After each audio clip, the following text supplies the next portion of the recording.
यहाँ के कर्मठ मुख्यमंत्री श्रीमान एकनाथ शिंदे जी, उप मुख्यमंत्री देवेंद्र जी, अजीत जी, केंद्र और राज्य सरकार के मंत्रीगण,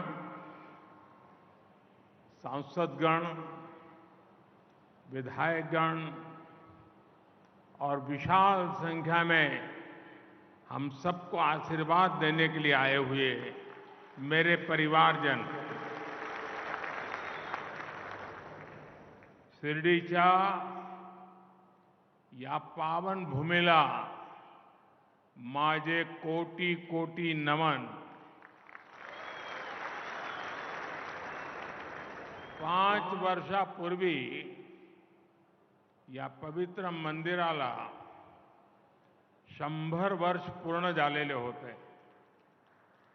तेव्हा मला साई दर्शनाची संधी मिळाली होती। आज यहां साईं बाबा के आशीर्वाद से 7,500 करोड़ रुपए के विकास कार्यों का भी शिलान्यास और लोकार्पण हुआ है। महाराष्ट्र को 5 दशक से जिस नीलवंडे डैम का इंतजार था, वो काम भी पूरा हुआ है और मेरा सौभाग्य है कि मुझे अभी वहां जल पूजन का सौभाग्य मिला।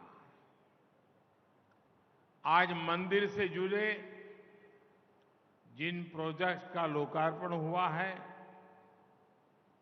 उनका शिलान्यास करने का अवसर भी मुझे ही मिला था। दर्शन क्यू प्रोजेक्ट ये पूरा होने से देश भर के और विदेश के भी श्रद्धालुओं को बहुत आसानी होगी। साथियों, आज सुबह ही मुझे देश के एक अनमोल रत्न वारकरी संप्रदाय के वैभव, हरिभक्त बाबा महाराज सातारकर के वैकुंठ गमन का दुखद समाचार मिला। उन्होंने कीर्तन, प्रवचन के माध्यम से जो समाज जागरण का काम किया, वो आने वाली पीढ़ियों को सदियों तक प्रेरणा देगा। उनका बात करने का सरल तरीका, उनकी प्रेम पूर्वक वाणी, उनकी शैली लोगों का मन मोह लेती थी। उनकी वाणी में जय जय राम कृष्ण हरि भजन का अद्भुत ही प्रभाव हमने देखा। मैं बाबा महाराज सातारकर जी को भावभीनी श्रद्धांजलि अर्पण करता हूं। मेरे परिवारजनों, देश को गरीबी से मुक्ति मिले, गरीब से गरीब परिवार को आगे बढ़ने का अवसर मिले, यही सच्चा सामाजिक न्याय है। हमारी सरकार सबका साथ, सबका विकास के मंत्र पर चलती है। हमारी डबल इंजन सरकार की सर्वोच्च प्राथमिकता गरीब कल्याण है। आज जब देश की अर्थव्यवस्था बढ़ रही है, तो गरीब कल्याण के लिए सरकार का बजट भी बढ़ रहा है। आज महाराष्ट्र में 1 करोड़ 10 लाख आयुष्मान कार्ड दिए जा रहे हैं। ऐसे सभी कार्ड धारकों को 5 लाख रुपए के मुफ्त इलाज की गारंटी है। आयुष्मान भारत योजना के तहत गरीबों को मुफ्त इलाज देने के देश ने 70,000 करोड़ रुपए खर्च किए हैं। गरीबों को मुफ्त राशन की योजना पर भी देश 4 लाख करोड़ रुपए से ज्यादा खर्च कर चुका है। गरीबों के घर बनाने के लिए भी सरकार ने 4 लाख करोड़ रुपए खर्च किए हैं। ये भी 2014 से पहले के 10 वर्षों की तुलना में करीब 6 गुना अधिक है। हर घर जल पहुंचाने के लिए भी अब तक करीब 2 लाख करोड़ रुपए खर्च किए जा चुके हैं। पीएम स्वनिधि योजना के जरिए रेहड़ी, ठेले, फुटपाथ पर दुकान लगाने वाले साथियों को हजारों रुपए की मदद मिल रही है। अभी सरकार ने एक और नई योजना शुरू की है, पीएम विश्वकर्मा। इससे सुथार, सुनार, कुम्हार, मूर्तिकार ऐसे लाखों परिवारों को पहली बार सरकार से मदद सुनिश्चित हुई है।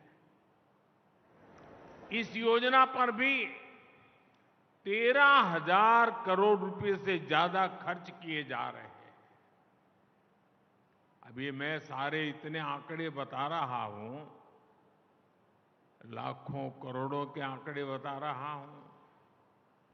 2014 के पहले भी आप आंकड़े सुनते थे, लेकिन वो आंकड़े क्या होते थे? इतने लाख का भ्रष्टाचार, इतने करोड़ का भ्रष्टाचार, इतने लाख करोड़ का घपला। अब क्या हो रहा है? इतने लाख करोड़ इस काम के लिए खर्च किए गए, इतने लाख करोड़ इस काम के लिए।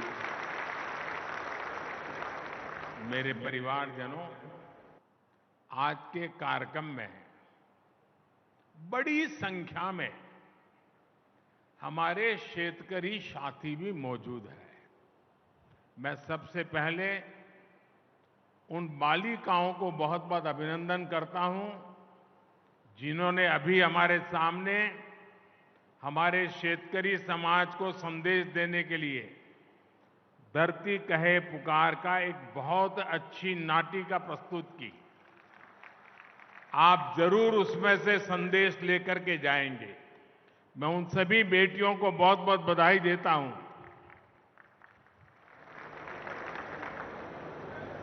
मेरे परिवारजनों,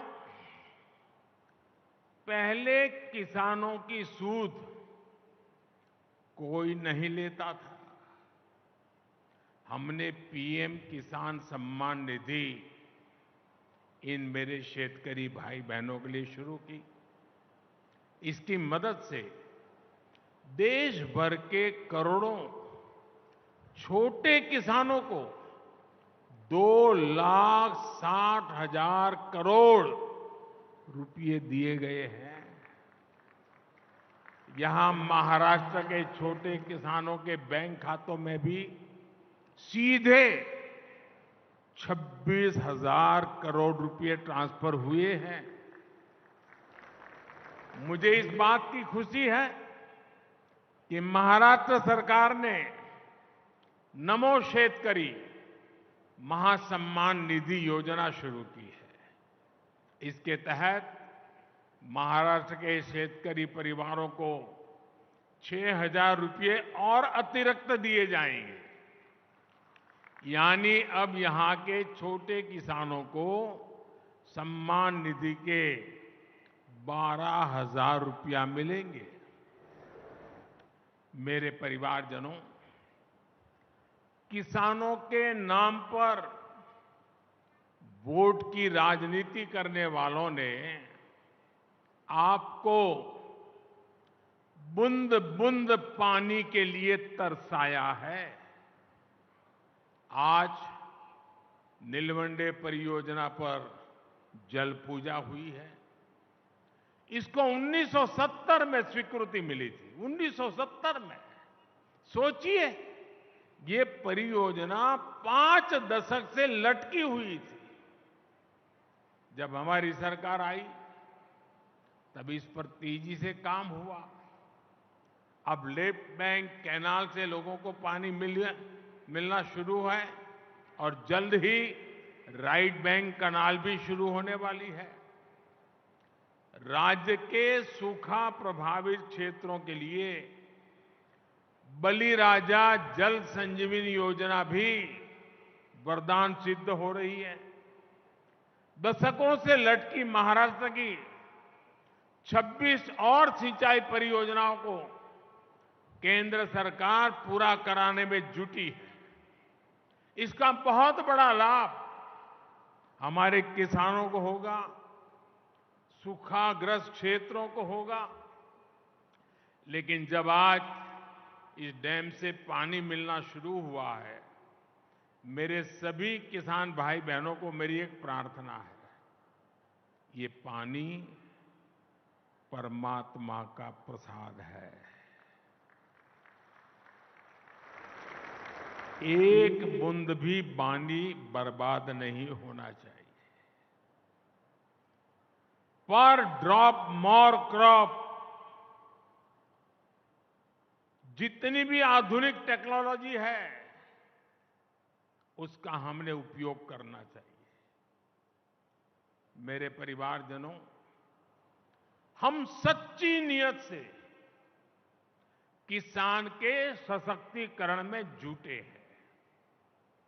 लेकिन कुछ लोगों ने महाराष्ट्र में किसानों के नाम सिर्फ और सिर्फ राजनीति की है। महाराष्ट्र के एक वरिष्ठ नेता केंद्र सरकार में कई वर्षों तक कृषि मंत्री रहे हैं। वैसे व्यक्तिगत रूप से तो मैं उनका सम्मान भी करता हूं, लेकिन उन्होंने किसान के लिए क्या किया? 7 साल के अपने कार्यकाल में उन्होंने देश भर के किसानों से सिर्फ, यह आंकड़ा याद रखना, 7 साल में देश भर के किसानों से सिर्फ 3.5 लाख करोड़ रुपए का एमएसपी पर अनाज खरीदा। जबकि हमारी सरकार 7 वर्षों में एमएसपी के रूप में इतने ही समय में 13.5 लाख करोड़ रुपए किसानों को दे चुकी है। 2014 से पहले दलहन और तिलहन ये किसानों को सिर्फ 500-600 करोड़ रुपए की खरीद एमएसपी पर होती थी। 500-600 करोड़। जबकि हमारी सरकार 1,15,000 करोड़ रुपए से ज्यादा दलहन और तिलहन किसानों के बैंक खातों में दे चुकी है। जब वे कृषि मंत्री थे तब किसानों को अपने पैसे के लिए भी बिचौलियों के भरोसे रहना पड़ता था। महीनों महीनों तक किसानों को पेमेंट नहीं होती थी। हमारी सरकार ने एमएसपी का पैसा डायरेक्ट किसान के बैंक खाते में भेजने का प्रबंध किया है। साथियों, हाल में रबी फसलों के लिए एमएसपी की घोषणा की गई है। चने के एमएसपी में 105 रुपये, गेहूं और कुसुम के एमएसपी में 150 रुपये की बढ़ोतरी की गई है। इससे महाराष्ट्र के हमारे शेतकारी साथियों को बहुत लाभ होगा। गन्ना किसानों के हितों का भी हम पूरा ध्यान रख रहे हैं। गन्ने का मूल्य 315 रुपये प्रति क्विंटल किया जा चुका है। बीते 9 साल में करीब 70,000 करोड़ रुपए का इथेनॉल खरीदा गया है। ये पैसा भी गन्ना किसानों तक पहुंचा है। गन्ना किसानों को समय पर भुगतान हो, इसके लिए चीनी मिलों, सहकारी समितियों के लिए हजारों करोड़ रुपए की मदद दी गई है। मेरे परिवारजनों, हमारी सरकार सहकारिता आंदोलन को सशक्त करने का काम भी कर रही है। देश भर में 2 लाख से अधिक सहकारी समितियां बनाई जा रही हैं। देश के किसानों को भंडारण की, कोल्ड स्टोरेज की अधिक सुविधाएं मिले, इसके लिए भी सहकारी समितियों को, पैक्स को मदद दी जा रही है। छोटे किसानों को एफपीओज यानी किसान उत्पादक संघों के माध्यम से संगठित किया जा रहा है। सरकार के प्रयास से अभी तक देश भर में 7,500 से अधिक एफपीओ भी बन चुके हैं। मेरे परिवारजनों, महाराष्ट्र अपार सामर्थ्य और अनगिनत संभावनाओं का केंद्र रहा है। जितना तेज महाराष्ट्र का विकास होगा, उतनी ही तेजी से भारत विकसित होगा। कुछ महीनों पहले मुझे मुंबई और शिरडी को कनेक्ट करने वाली वंदे भारत ट्रेन को हरी झंडी दिखाने का अवसर मिला था। महाराष्ट्र में रेलवे के विस्तार का ये सिलसिला लगातार जारी है। जलगांव से भुसावल के बीच तीसरी और चौथी रेल लाइन शुरू होने, मुंबई हावड़ा रेल रूट पर आवाजाही आसान होगी। इसी तरह सोलापुर से बोरगांव तक 4 लेन रोड के निर्माण से पूरे कोंकण क्षेत्र की कनेक्टिविटी बेहतर होगी। इससे उद्योगों को तो फायदा होगा ही, गन्ना, अंगूर और हल्दी किसानों को भी लाभ होगा। ये कनेक्टिविटी सिर्फ ट्रांसपोर्ट का नहीं, बल्कि प्रगति और सामाजिक विकास का भी नया रास्ता बनाएगी। एक बार फिर आप इतनी बड़ी तादाद में आशीर्वाद देने आए, मैं हृदय से आप सबका बहुत बहुत आभार व्यक्त करता हूं। और आओ हम मिलकर के 2047 2047 जब आजादी के 100 साल होंगे, दुनिया में भारत का नाम विकसित भारत के रूप में होगा। ये संकल्प लेकर के चले। बहुत बहुत धन्यवाद।